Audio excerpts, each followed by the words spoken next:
The year is 1796. Smallpox is dismantling the European landscape, killing around 500,000 people a year. The epidemic seemed to have no end in sight. However, a man named Edward Jenner decided to find a solution. And so he did.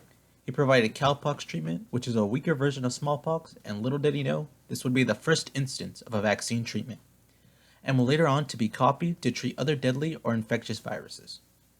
In the modern day, our population is experiencing its own epidemic and has released vaccines in order to combat it. And over the course of a week, I have been researching in order to best inform others on the vaccine and why it works, and how it reduces death due to COVID, and how it can help us reach herd immunity.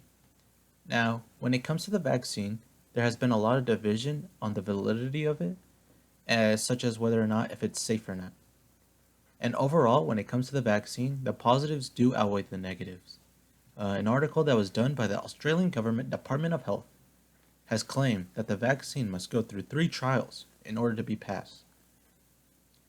First, it must be proven that there is scientific evidence that the risk of the vaccine is no greater than the virus itself, such as if the vaccine were to cause cancer or would it like turn you into a watermelon or something, it wouldn't have been passed to initiate the phases after it. So it has to be approved for clinical trials in order to be proven that it's safe. Now, it also needs to be, as I stated, proven that it's safe, is effective in preventing people from getting the disease, and provides minor side effects.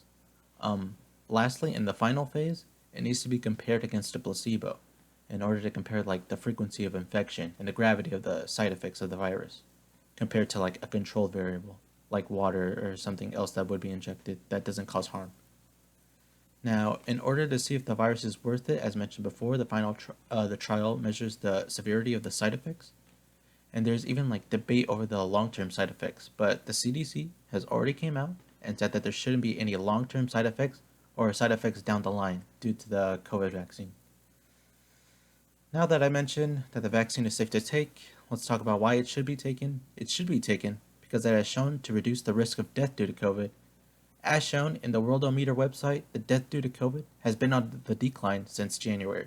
Because of the vaccine, it introduces a mRNA instruction to build a protein that has similar structure to the virus itself, so that it helps the body's immune response translate the mRNA through the ribosome.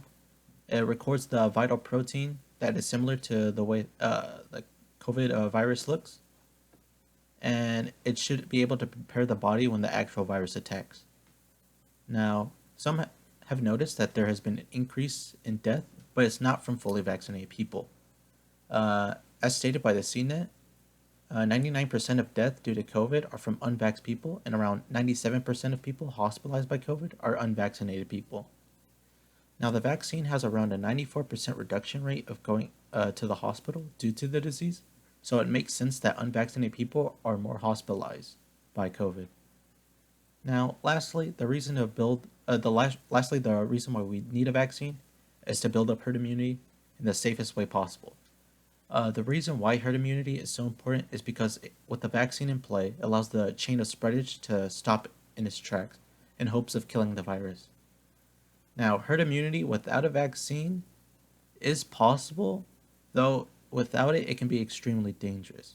Because researchers from WHO have stated that if you get the virus, you then get immunity from the virus, but it's unethical and problematic for people who are older or have poor immune systems to participate in this, because that would be they would have a larger death rate.